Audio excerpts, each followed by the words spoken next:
네, 안녕하십니까. 저는 웨스트민스터 신학대학원에서 선교와 문화라는 분과를 담당하고 있는 김선일 교수입니다. 또 목회자이기도 하고 제가 한 오래전에 학원보고마협의회에서 또 연구소장으로 일을 해서 우리 선교단체하고 많은 또 교류도 해본 적도 있습니다. 정확히 제가 지금 이 영상을 촬영하고 있는 이 장소에는 2007년 8월인가 제가 와서 강의를 했던 기억이 있습니다. 그때 막 생겨났던 때라고 하던데 이 공간이 그때 와서 강의를 한 게 벌써 14년 전이네요. 14년 전이니까 시간이 많이 지났습니다.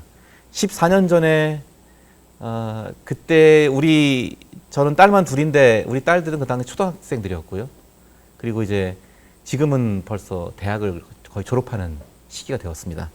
벌써 이렇게 많은 시간이 지났는데 그 당시 대학생들하고 지금 대학생들하고도 많이 다를 거고 우리의 지금 환경도 많이 바뀌었지만 제가 무슨 말을 해야 되나라고 생각해보고 14년 전에 내가 무슨 말을 했던가를 이렇게 기억해 보니까 그렇게 크게 제가 강조하는 게 달라질 것 같지가 않아요.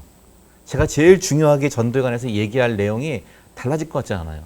어쩌면 전도를 위한 우리의 그 법칙이라 할까요? 전도를 위한 우리의 가장 중요한 원리는 그냥 동일한 것 같습니다. 같은 건데 사실 우리가 지금 그대로 살지 못하기 때문에, 실천하지 못하기 때문에, 혹은 우리가 그대로 전도를 실천하기 위한 할 수 있는 그 환경이 많이 또 바뀐 감이 있습니다.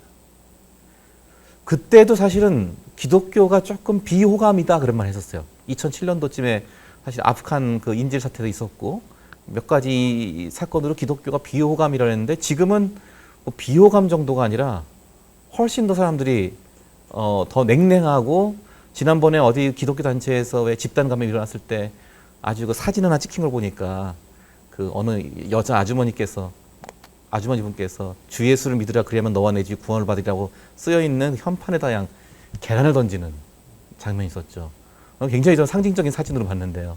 우리의 복음 메시지에 대해서 사람들이 지금 오히려 지금 더 반발을 하고 지금 분노하는 그런 환경이 되었습니다. 그래서 지금 우리 DFC에 오신 DFC 우리 형제자매님들 어떨지 모르겠어요. 전도라는 주제를 얘기하면은 마음이 편할지 마음이 지금 불편할지 모르겠어요. 왜냐면 제가 교회들마다 전도 특강하러 좀 다니는데요. 딱 표정 보면 다 나와요. 교인들 표정이. 주로 제가 이제 오후 예배 가거든요. 오후 예배 특강 가는데 보통 교회에서 오후 예배 참석하시는 분들은 좀 신앙이 좋으신 분들하고 교회 봉사 많이 하시는 분들 그리고 직분상 참석해 되시는 분들이 있어요. 교회 무슨 권사님, 장로님, 무슨 각 부서 부장님들 이런 분들, 목사님 눈치 보고 앉아 계시는 분들. 근데 제가 이제 특강하러 가면요, 전도가 주제면은 벌써 표정들이 다들 이렇게 불안한 표정들을 짓고 있고 이렇게 뭔가 지금 또 누가 또 와서 또 막 우리한테 부담 주고 우리한테 뭔가 또 막 그냥 이 압박감을 줄 것 같은 그런 표정들도 있어요. 이게 전도에 대해서 우리가 가지고 있는 그 일반적인 지금 느낌이고 인식이에요. 근데 그게 지금 코로나를 거치면서 더 심해진 것 같아요. 그런 상황에서 우리가 지금 이 상황에서 특히 우리 20대 청년들을 제가 좀 염두에 두면서 먼저 생각해 볼 것이 가장 우리는 항상 새로운 시대마다 새로운 도전이나 과제를 안고 있을 때는요. 근본적인 질문을 한번 해봐야 돼요. 그래서 제가 가져온 질문이 전도 왜 해야 되는가? 전도 무엇을 할 것인가? 전도 어떻게 할 것인가? 지금 우리 전도해야 한다. 당연하게 마침표 찍어놓고 지금 들어갈 게 아니라 지금 우리가 전도에 대해서 다시 한번 지금 본질적인 고민을 해봐야 되는 시기예요. 전도 왜 해야 됩니까? 자, 이거 보통 이 전도 왜 해야 되냐는 질문이 나오면은 당연히 해야 된다. 아마 교회 잘 다니신 분들은 그렇게 지금 습득이 되었을 거예요. 왜? 예수님 명령이니까. 그래서 옛날에 그런 책도 있었어요. 전도는 어명이다. 이런 책도 있었어요. 책 제목이 전도는 어명이다. 이런 책이 있었어요. 왕의 명령이 어명이잖아요. 예수님 명령이니까 해야 된다. 자, 그게 아주 틀린 말은 아니에요. 성경에도 명령 비스무리하게 나오죠. 근데 저는 여러분 성경 자세히 보시면은 이 사도행전 1장 8절 같은 경우에 오직 성령이 너에게 임하시면 너희가 권능을 받아 예루살렘과 온 유대와 사마리아 땅까지 이르러 내 증인이 되리라 라고 해요. 예수님이 되라 하지 않으시고 되리라 그랬어요. 되게 중요한 차이예요. 되라가 아니라 되리라예요. 어떻게 하면 된다? 어떻게 하면 증인이 된다? 성령이 임하시면. 성령이 임하시면 너희가 증인이 된다 이거예요. 너희가 증인이 되라가 아니라 되리라 해요. 명령하지 않으셨어요. 예수님이. 예수님이 성령을 보내시겠다 했죠. 예수님이 성령을 보내셔서 너희를 그렇게 만들겠다는 거예요. 우리를 그렇게 증인으로 만들시겠다는 거예요. 그러니까 제가 이 말씀을 왜 드냐면요. 전도에 대한 부담감. 이게 그리스도인이면 신자면 해야 되는데 늘 죄책감. 근데 해야 되는데 하기 너무 지금 두렵고 약간 창피하기도 하고 요즘 기독교인이라는 걸 드러내기 또 창피하다 이런 말들도 많이 해요. 감히 어떻게 사람들이 기독교에 대해서 그렇게 많이 욕하고 그러는데 우리가 어떻게 전도할 것인가 굉장히 좀 고민될 수밖에 없죠.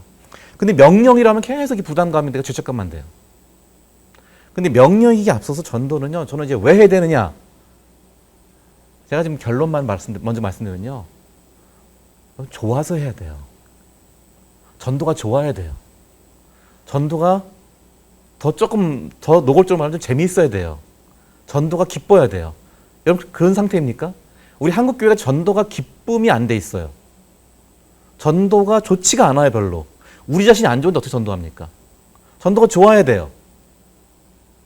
성령이 임하셔서 우리의 삶에 우리 내면을 변화시키시고 우리를 새로운 존재로 만드시는 그 경험에서 나오는 기쁨이 있어야 한다고요. 내가 전도하려면요. 내가 예수 믿게 하려면 내가 예수 믿는 게 내가 좋아야 돼요. 예수 믿어서 내가 기뻐야 돼요. 예수 믿어서 내 인생이 정말로 설레임과 희망이 있어야 돼요. 그렇지 않고 예수 믿는데 똑같은 불안감과 우울함과 무료함 속에 산다면요. 여러분 그거 전할 수 있겠습니까? 아주 전도가 무엇인가에 대한 오래된 그 격언이 있죠. 누가 이게 저도 정확히 모르겠는데 루터가 했다, 뭐 스티븐 닐이라고 하는 선교학자가 했다, 뭐 그런 여러 설들이 있는데 이런 말이 있어요. 전도란 빵이 어디 있는지를 발견한 거지가 다른 거지에게 그 빵이 있는 곳을 알려주는 것이다. 뭐 이런 얘기가 있어요. 근데 이거 참 옛날에는 그나마 와닿았는데 요즘은 우리가 거지를 별로 못 보니까 뭐 물론 서울에 가면 홈리스트 분들 계시긴 하지만은 이게 옛날에는 우리가 좀 거지가 많고 막 그럴 때는 좀 이게 좀 와닿았는데 요즘은 좀 너무 요즘 쓰기에는 제가 보기엔 조금 시대 상하고 안 맞는 것 같아요. 그다음에 이렇게 생각합시다. 정말 맛있는 집을 발견했어요. 요즘 사람들이 먹는 거 되게 좋아하잖아요. 우리나라 사람들처럼 미식가들이 넘쳐나는 나라가 없잖아요. 근데 정말 맛있는 데를 발견했으면 내가 정말 맛있어서 맛있는 경험을 했으면 사람 데려가고 싶죠. 누군데 알려주고 싶죠.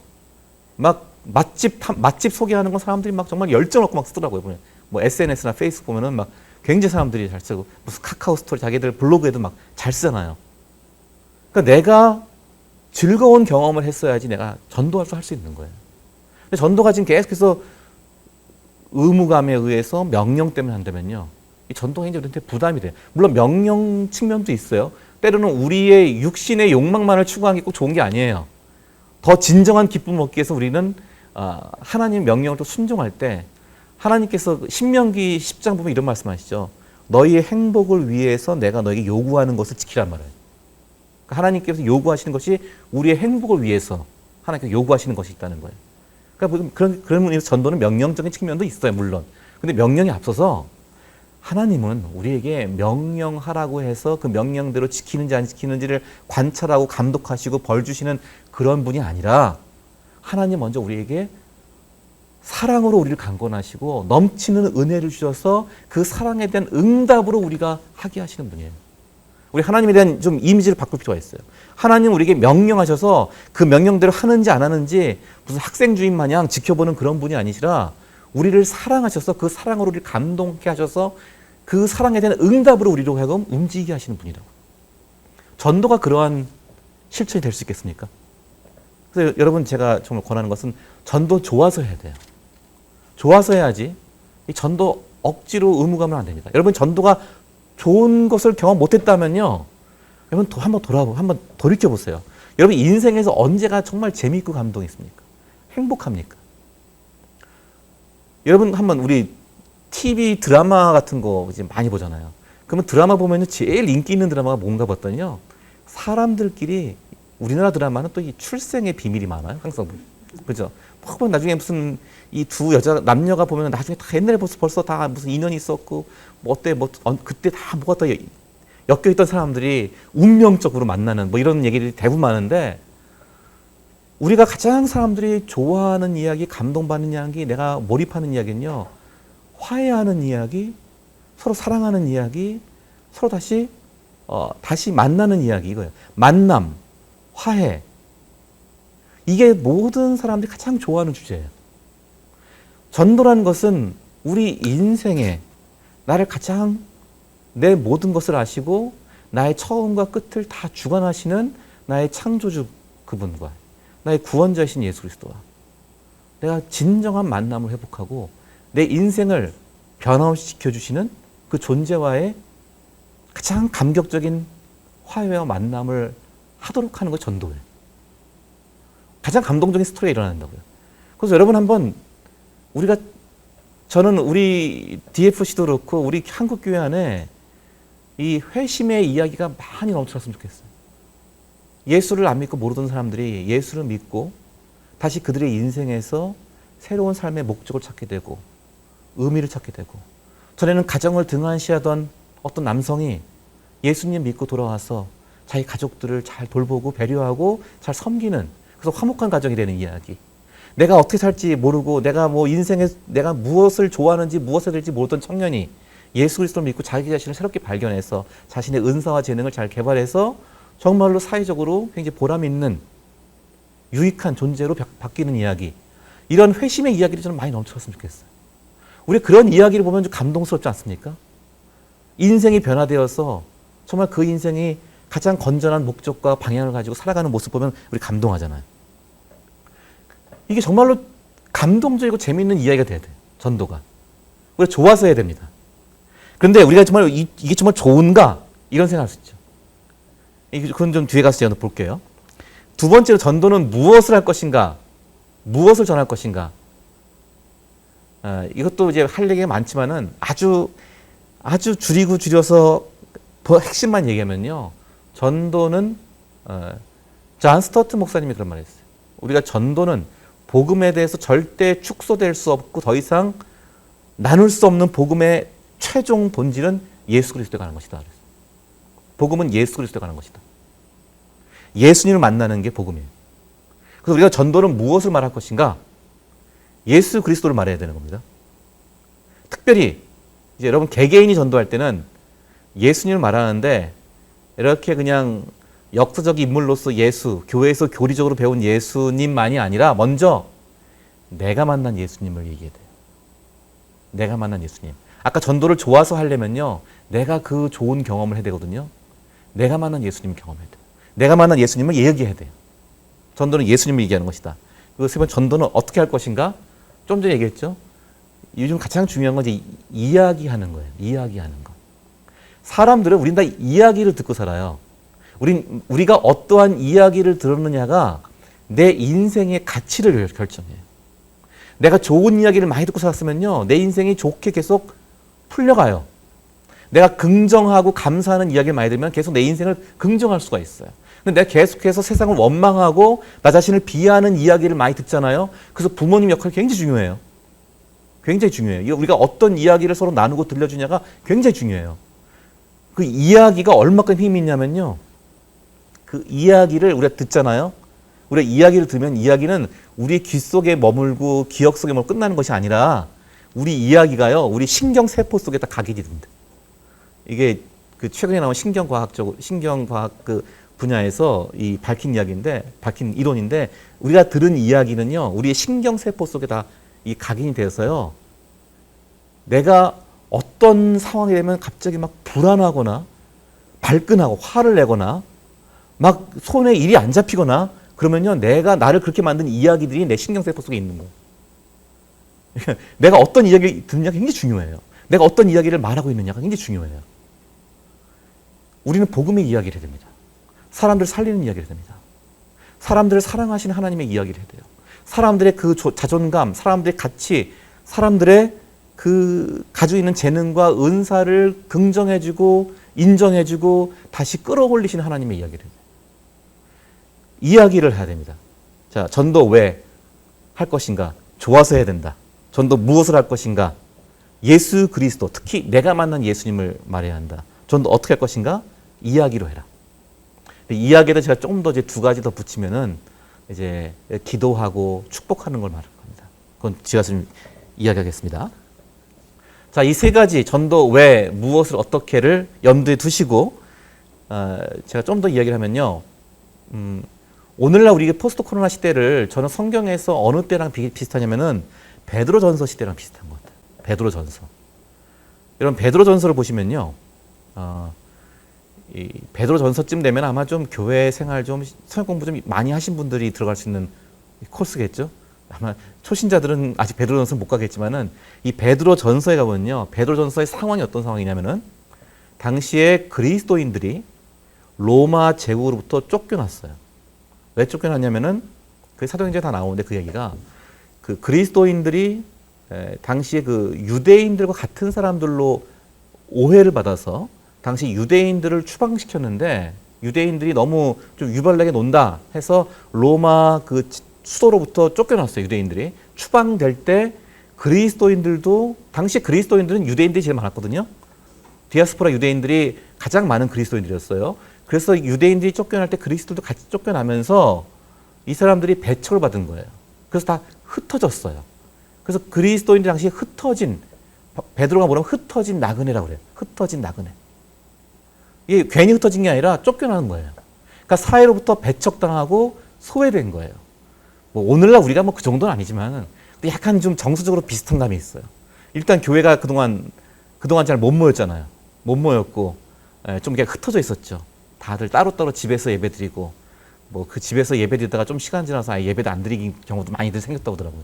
흩어져 있고 또 전반 우리 주류 사회로부터 조금 기독교가 많이 좀 원망을 듣고 비판을 받았고요.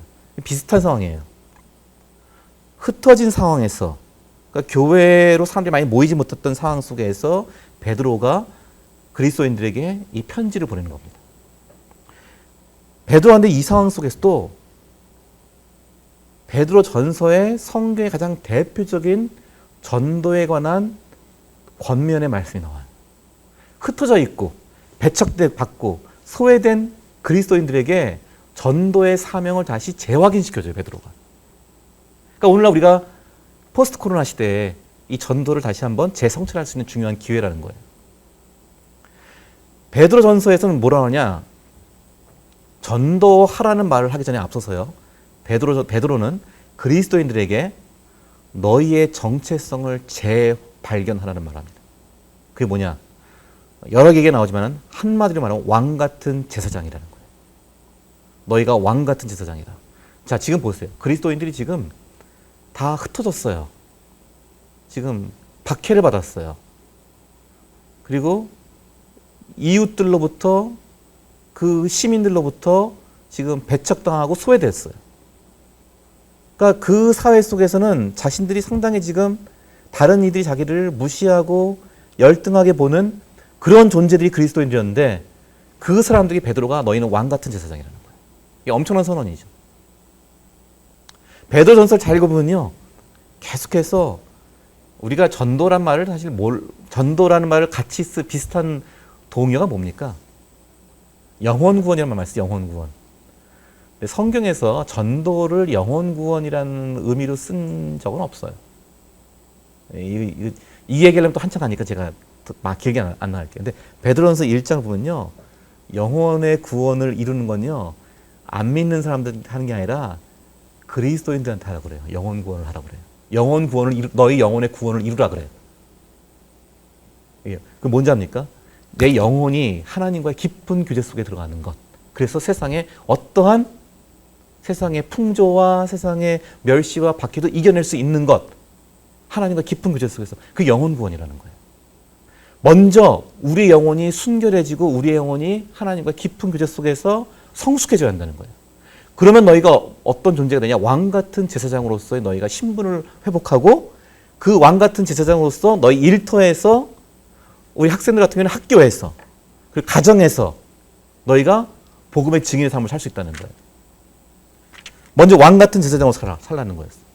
일터에서 비록 내가 직원으로 점원으로 아르바이트를 하고 있지만은 내가 위에 내 주인이 내 그 뭐 사장님이 위에 상관이 나한테 부당하게 하는 것도 내가 어떻게 참고 이겨낼 수 있느냐? 너희는 왕 같은 제사장으로서의 사명과 너의 신분이 있기 때문에. 자, 제사장이 하는 일. 제사장이 하는 일 뭡니까? 제가 제사장이 하는 일 한 가지만 말씀드릴게요. 제사장은 물론 사람들이 와서 동물 제사를 드리고 하면은 이렇게 죄의 사유를 선포해 주죠.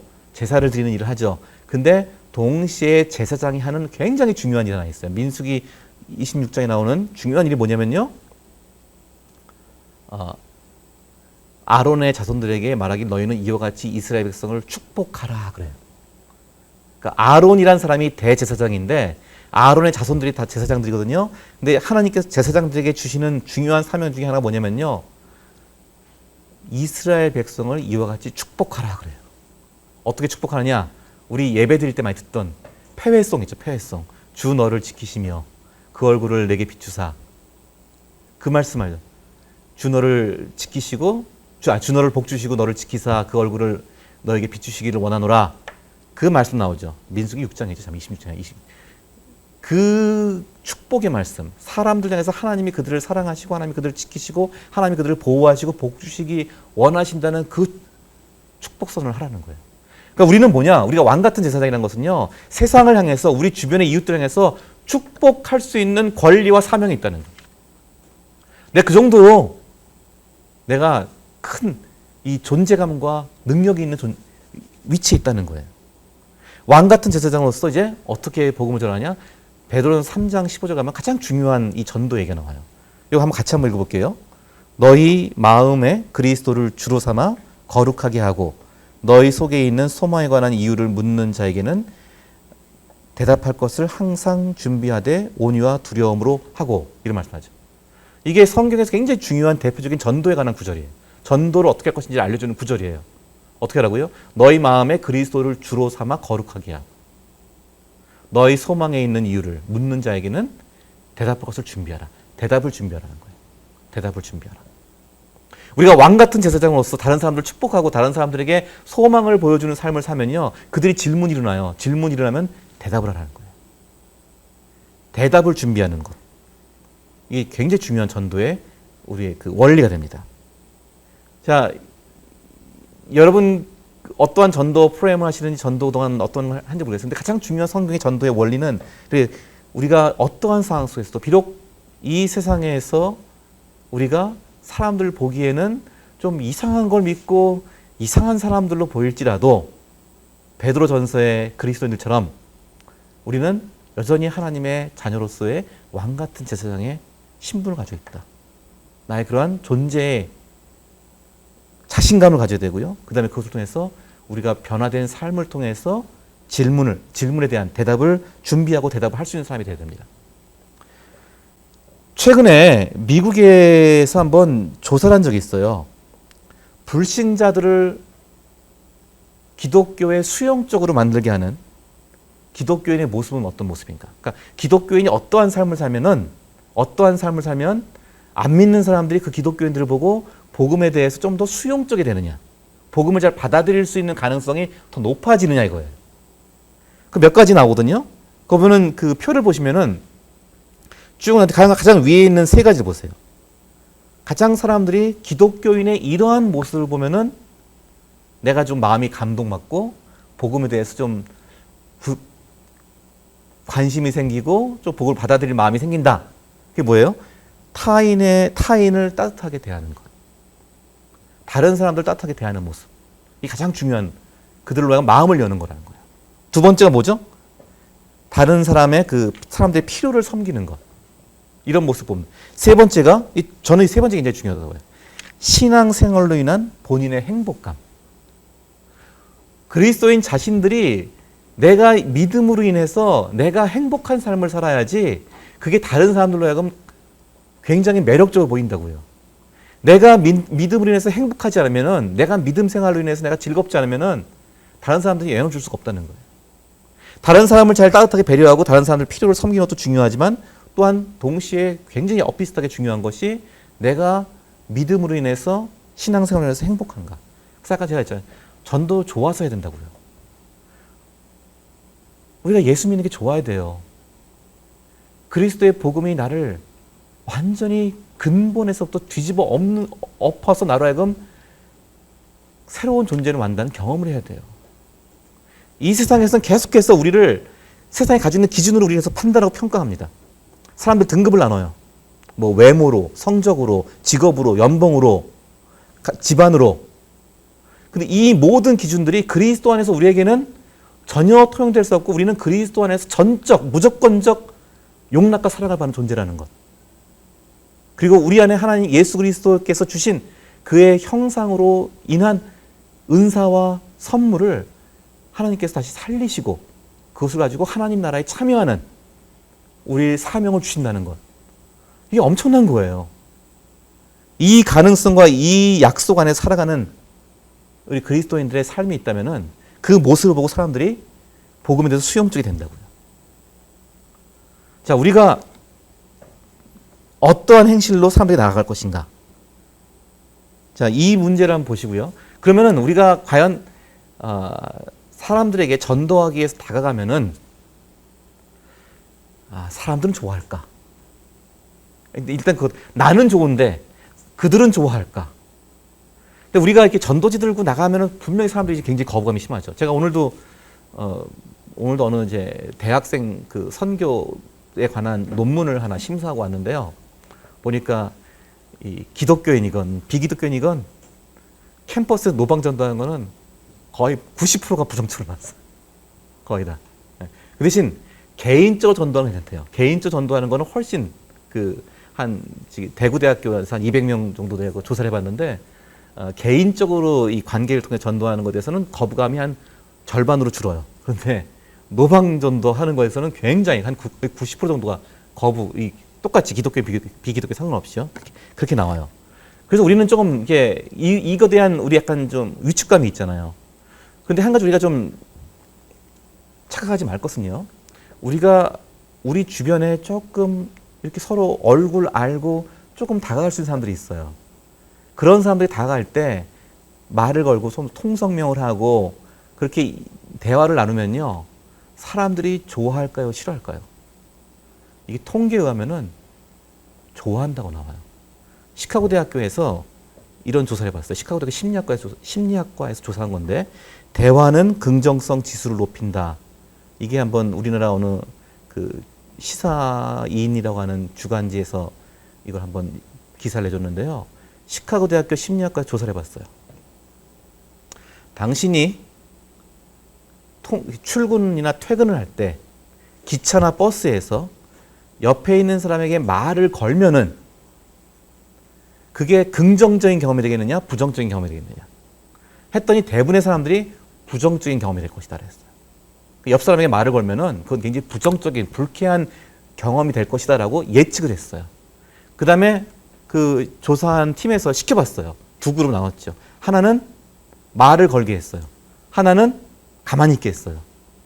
그리고 출근, 퇴근을 한 다음에 돌아와서 다시 실제 해보니까 경험이 어땠느냐 물어보니까 말을 걸어보고 대화를 한 사람들이 훨씬 더 긍정적인 경험을 했다는 거예요. 그 출근, 퇴근하는 동안에. 물론 우리는 요즘 이것 또한 2015년쯤에 나온 조사인데 요즘은 거의 스마트폰이 우리의 시선을 다 장악하고 있어서 요즘은 굉장히 쉽지 않아요. 근데 제가 뭐 출퇴근 지하철에서 그거 하라는 게 아니라 우리 주변에서 조금 우리 주변 같은 학교에서 같이 옆에서 내가 좀 더 다가갈 수 있는 사람들이 있을 거예요. 내가 먼저 말을 걸어도 전혀 그렇게 이상하지 않은 사람들이 있어요. 이미 같은 과에 있다든지 같은 어떤 뭐 정기적으로 모이는 자리에 있다든지 아니면 무슨 식당이나 편의점이나서 늘 자주 보는 사람이라든지 그래서 이미 안면어조도 익힌 사이에서 내가 먼저 다가가고 말을 거는 것은 뭐 이성적으로 좀 약간 음모가 보이면은 모르겠지만은 그게 아닌 한은 이게 그렇게 사람들이 거부하지 않는다고요. 우리가 조금 더 한 발자국 다가가는 것을 너무 두려워하지 말라고요. 사람들이 오히려 좋아할 수도 있어요. 인사하는 것부터 해보세요. 인사부터 해보세요. 저는 좀 인사하자는 걸 많이 강조했는데 어떤 날은 저도 좀 피곤해서 집에 들어오다가 그냥 피곤한 날에 빨리 집에 들어가서 쉬고 싶잖아요. 딱 들어가는데 제 앞에 먼저 가던 꼬마애가 딱 저는 이제 집에 들어가려고 저는 1층이라서 얘는 엘리베이터로 기다리는데 저를 딱 보더니 안녕하세요 인사하는 거예요. 그래서 내가 너무 미안한 거예요. 내가 서로 좀 같이 우리 이웃들끼리도 좀 인사하고 잘 지내자 했는데 나는 귀찮아서 지금 들어가려는데 이 어린아이를 통해서 하나님이 역시 또 나한테 지금 경각심을 주시는구나 하는데 우리 서로 잠깐 인사하는 것, 간단한 말 거는 것 굉장히 중요해요. 우리가 충분히 실천할 수 있는 이 일이에요. 작은 관계를 맺는 것이죠. 왜냐면요, 지금 이 코로나 시대의 특징 중에 하나가 사람들이 이 광범위한 밀집 접촉을 안 하잖아요. 앞으로 코로나가 아마 좀 잠잠해져도 이 사람들이 조금 거리를 두기는 계속될 가능성이 높아요. 그러니까 이제는 그 통계 조사를 해보니까 사람들이 이제는 안전하고 신뢰할 만한 소수의 사람들과 교제하고 싶다고 그래요. 안전하고 신뢰할 만한 소수의 사람들. 낯선 사람들과 막 지금 막 운집해서 막 모이는 거 사람들이 이제 거부한다는 거예요. 안전하고 신뢰할 만한 소수의 사람들과의 교제를 하고 싶어 한다는 거예요. 그런 면에서 우리가 이제 해야 될 것 중에 하나가 뭐냐면요, 이러한 좋은 작은 교제권들을 만드는 거예요. 내 주변에서. 그거 좀 뒤에 가서 얘기할게요, 더. 이 코로나 시대의 사람들이, 저는 아까 전도에 대해서 우리가 한편으로 또 기회가 된다고 했잖아요. 코로나 시대에 나타났던 중요한 현상 중에 하나 이게 있어요. 코로나 터지고 막 사람들이 막 확진자 급증하니까요. 구글 트렌드 보시면은 그 기도라고 하는 단어의 검색량이 한때 거의 2배, 3배 이상 늘어났어요. 구글 트렌드에서 사람들이 갑자기 기도라는 단어를, prayer라는 단어를, 영어로 prayer라는 단어를 검색한 횟수가 거의 2배 이상이 아니라 10배인가 늘어났어요. 이게 뭘 말할까요? 이게 덴마크의 어느 경제학과 교수가 이거를 분석을 해서 논문을 냈어요. 작년에. 그러면서 사람들이 이 코로나 확진자가 증가하니까 사람들이 이 위기 속에서, 팬데믹의 위기 속에서 영적인 도움을 사람들이 찾기 시작했다는 거예요. 자, 여러분 기도라는 단어를 검색해 보신 적 있어요? 기도라는 단어를 없으시죠? 제가 뭐라 그러는 거 아니에요. 네. 당연히 저도 기도라는 단어를 쳐본 적이 없어요. 지난번에 제가 이거 기사 보고 제가 한번 쳐보긴 했는데 제가 구글 트렌드에서 봤어요. 얼마큼 봤는지. 그때 굉장히 늘었더라고요. 우리나라는 좀 덜 늘었어요. 근데 이 유럽이나 미국은 엄청 늘었어요. 거기 기독교 문화권이 있기 때문에. 근데 뭐냐면요, 기도라는 단어를 누가 검색하냐는 거예요. 교회 다니는 사람들 검색 안 해요. 다 알잖아요. 이미 기도하러 갈 때가 어디 있는지 다 알고 누구한테 기도부터 해야 할지 다 알고 있어요. 이건 주로 교회 안 다니는 사람들이 찾다는 거예요. 검색했다는 거예요. 그러니까 사람들이 이런 위기 속에서, 이런 불안 속에서 사람들이 기도를 검색했다는 것은 뭔가 나의 인생에서 영적인 더 큰 도움을, 위로를, 보호를 받기 원한다는 거예요. 그래서 굉장히 중요하게 떠오르는 게 뭐냐? 여러분 이제 코로나 시대, 포스트 코로나 시대에 여러분 우리 전도자로서 해야 될 중요한 여러분 실천할 것 중에 하나는요, 기도하는 사람이 되십시오. 나만 위해서 기도하는 사람이 아니라요, 내 주변의 이웃들을 위해서, 가족들을 위해서, 내 동료들을 위해서, 친구를 위해서 기도하는 사람이 되세요. 기도 전도. 제가 굉장히 강조하는 기도 전도예요. 우리 기도로 전도라는 거. 제가 아까 그 대학교에서 학생들 이렇게 설문조사한 거를 얘기했는데, 오늘 제가 보니까 거기서 이제 이 학생들한테 안 믿는 학생이 한 80%인데 70% 정도 안 믿는 학생들이고 한 20-30%가 믿는 학생들인데 한 200명 중에서요. 기도해 보신 경험이 있습니까? 라는 질문이 있어요. 기도해 보신 경험이 있습니까? 어떤 신에게 기도해 본 경험이 있습니까? 라는 설문에 몇 프로가 예스 한 줄 아세요? 75%가 예스였어요. 그러니까 사람들은 지금 자기들의 자리에서, 자기들의 상황 속에서 하나님을 찾고 있단 말이에요. 근데 우리가 지레짐작 저들은 하나님과 너무 하나님께 관심 없다고 생각하는 거예요. 우리가 조금만 더 그들에게 진실하게 다가가면은, 우리가 조금 더 그들에게 신뢰할 만한 사람이 되어준다면 우린 그들과 영적인 교제를 나눌 수 있고 대화를 할 수 있는 충분한 조건이 있다는 겁니다. 기도하는 사람이 되어주라는 거예요. 버네퍼라고 하는 그 독일의 유명한 나치 히틀러 시대의 목사님이 계시죠. 그 목사님이 이제 히틀러 암살 그 음모에 같이 가담했다는 제목으로 그분이 나중에 이제 베를린이 함락되기 직전에 처형당했는데, 그분이 감옥에 있을 때 있었던 상황이에요. 그 버네프 목사님의 영화에 보면 나오는데, 그분이 독방에 갇혀 있는데 옆방에 있는 죄수 하나가 막 들어와서 막 울부짖는 거예요. 막 울부짖고 막 소리를 지르는 거예요. 그러니까 이 버네프 목사님이 그 옆방에 있는 죄수에게 이렇게 벽을 두드리면서 누구신지 모르겠지만 저는 목사입니다. 굉장히 지금 뭔가 힘든 일이 있으신 것 같은데 제가 당신을 좀 도와주고 싶습니다. 뭐 그런 말을 해요. 그랬더니 간수가 그걸 봐요. 간수가 들어와서 당신 잘난 척하지 말라고. 당신 목사라고 신학자라고 잘난 척하지 말라고. 저 옆방에 있는 쟤는 아주 흉악한 범죄를 저질러서 곧 처형당할 애라고. 쟤는 쟤는 아무런 기대할 거 없는 쓰레기 같은 존재니까 당신 관여하지 말라고. 그리고 간수 가요. 간수가 그 버네프 목사님을 계속 눈여겨봤는데요. 이 사람이 너무 이제 보통 죄수하고 다른 거예요. 그 목사님이. 그래서 눈여겨보고 있었어요. 그랬더니 그 사람이 간수가 가버린 다음에 버네프 목사님이 다시 또 말해요. 그 벽을 보고 옆방에 있는 죄수에게 제가 당신을 위해서 기도해 주고 싶습니다. 제가 당신을 위해서 기도할 텐데 제가 당신의 있는 곳을 향해서 내 두 손을 벽에다가 대고 기도하겠습니다. 당신도 내 기도에 같이 참여하시려면은 두 손을 내 쪽으로 벽에 손을 대십시오. 하고 버네프 목사님이 기도를 해요. 주님, 이 밤은 깊고 제 마음은 너무 어둡습니다. 그러나 주님이 함께 하시면 나는 위로를 얻을 수 있고 주님이 함께 하시면 내가 두렵지 않을 수 있습니다. 이런 기도문을 버네프 목사님, 실제 버네프 목사님 기도문이에요. 이거는. 그 기도문을 버네프가 목사님이 기도를 해요. 좀 있다가 그 옆방에 있는 죄수가 잠잠해지더니 같이 거기에 손을 얹고 그 기도에 참여하게 돼요. 그리고 며칠 뒤에 간수가 그 방에 왔어요. 다시 버네프 목사님 방에 와서 이렇게 뭐 몇 가지 체크를 한 다음에요. 옆방에 있던 그 죄수, 그 친구 오늘 아침에 처형됐다고. 그런데 처형장에 끌려가는 모습이 너무 평온했다고. 너무 침착하고 너무 평온했다고. 하지만 난 당신이 여전히 마음에 들지 않는다. 뭐 이러면서 이렇게 말을 해요. 자, 우리가 우리 주변의 사람에게 기도해 주는 사람 되십시오. 앞에서 속으로도 혼자도 기도하시고요. 같이 있어도 기도하세요. 기회가 되면요. 내 친구들의 이야기를 들어주세요. 그리고 그 자리에서 혼자도 기도해 주시고요. 아니면 제안해 보세요. 내가 널 위해서 잠깐 기도해 줘도 되겠냐? 내가 널 위해서 좀 기도해 주고 싶다. 왜 사람들이요, 교회 나오라는 얘기는 좀 싫어하는데 기도해 준다면 다 좋아해요. 대체로. 기도해 준 사람이 되시기 바랍니다. 자, 그리고요. 이 포스트 코로나 시대의 또 하나의 그 특징 중에 하나가 아까 제가 사람들이 그 만남이 되게 작아지고 축소됐다 했잖아요. 그게 이제 어떤 현상이라면요. 소셜 버블이란 말 들어보셨습니까? 소셜 버블. 이게 이제 유럽이나 이쪽에서는 소셜 버블이라는 게 많이 생겼어요. 버블이라는 건 거품이에요. 거품.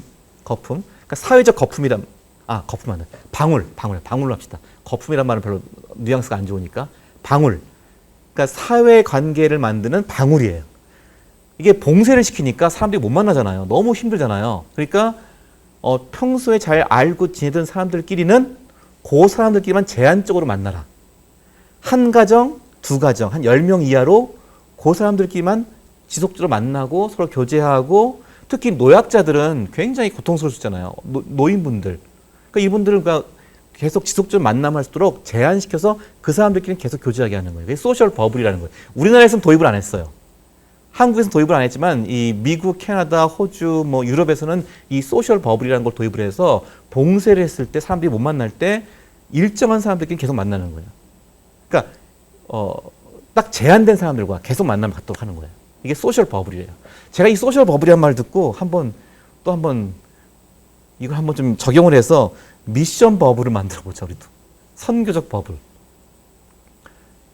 내가 일정하게 만날 수 있는 사람들. 내가 섬기기 위해서 만나는 사람들. 내가 복음을 나누기 위해서 만날 사람들. 한번 여러분 지금 그걸 한번 제가 지금 잠시 한번 시간을 드릴 테니까 5분 정도 시간을 드릴 테니까 내 주변에서 내 친구나 가족이나 아마 친구들이 제일 좋겠죠. 혹은 선후배 사이에서 내가 앞으로 한 어느 정도 기간 동안 같이 이들과 좀 진실하게 지속적으로 교제할 사람들. 그 중에 반드시 믿지 않는 사람들이 꼭 들어가면 좋습니다. 믿지 않는 분들이. 믿지 않는 분들이 뭐 한 대여섯 명에서 다 5명 다 안 믿는 사람, 나 혼자만 믿는 사람이면 너무 좀 그거는 좀 쉽지 않으니까요. 조금 한번 내가 같이 계속 지속적으로 만날 사람들 중에서 믿지 않는 사람들 최소 한두 명 이상 들어가는 그런 버블을 한번 생각해 보세요. 나의 미션 버블. 누가 들어갈 수 있을까? 가장 이상적인 것은요. 나하고 믿는 사람이 하나 정도 더 있고요. 근데 안 믿는 사람이 또한 그 비슷한 숫자로 있으면 좋아요. 그래서 지금 우리 사회적 거리두기상 볼 때 7월부터 6명까지 된다 그랬나요? 6명? 한 대여섯 명 정도가 자주 만날 수 있다면요. 한 두세 명 정도는 믿는 사람들, 두세 명 정도는 안 믿는 사람들. 이 정도의 내 미션 버블을 한번 지금 누가 가능한지를 잠시 한번 여러분 생각해 보시기 바랍니다. 잠시만 시간을 드릴게요. 한번 여러분 나의 미션 버블 그래서 한번 그림을 그려보세요. 방으로 한번 그리고요. 거기에 나하고 누구 들어갈 수 있는지.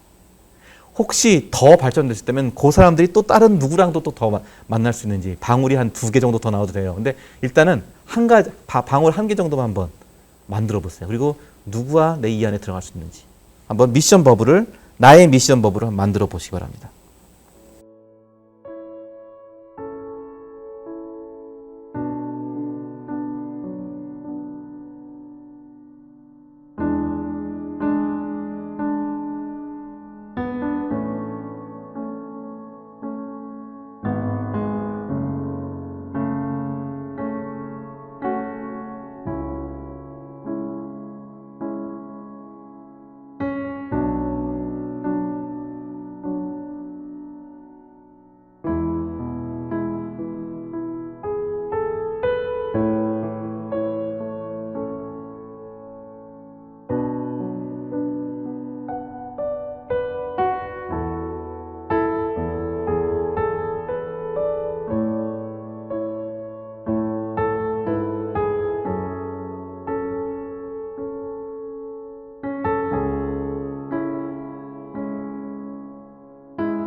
지금까지는 이 포스트 코로나 시대, 우리 코로나 시대에 어떻게 우리가 이 상황을 복음을 전할 수 있는 기회로 삼을 수 있을 것인가를 이야기했고요.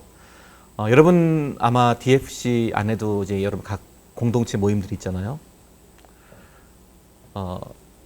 지금 교회가 많이 힘들다, 기독교가 많이 약해지고 있다, 복음 전도하기가 어렵다 이런 말들 하지만요. 최근에 이건 미국 상황이 미국 케이스이긴 하지만 왜냐면 미국이 약간 우리보다 좀 제가 보기엔 한 10년, 20년 좀 먼저 일어나는 기독교적으로 볼 때 먼저 일어나는 현상이 있거든요. 그런데 미국도 굉장히 힘들다고 그랬어요. 기독교인이 계속 줄어들고 있고 무신론자가 늘어나고 있고 그런데 그런 상황 속에서도 계속 성장하는 교회들이 있고 성장하는 신앙 공동체들이 있어요. 그게 어떤 공동체들이냐? 이걸 이제 우리가 무슨 단어를 쓰냐면 회심 공동체를 말해요. 회심 공동체. 실질적으로 그 공동체에서 예수를 만나고 변화되는 삶을 사는 사람들이 늘어나고 있는 공동체들이 있다는 거예요. 그런 공동체들은, 회심 공동체들은 회심을 목표로 하는, 사람들의 삶이 진정으로 변화되고 새롭게 되는 것을 목표로 하는 공동체는 쇠퇴하지 않아요. 오히려 완만하게 성장하고 있어요.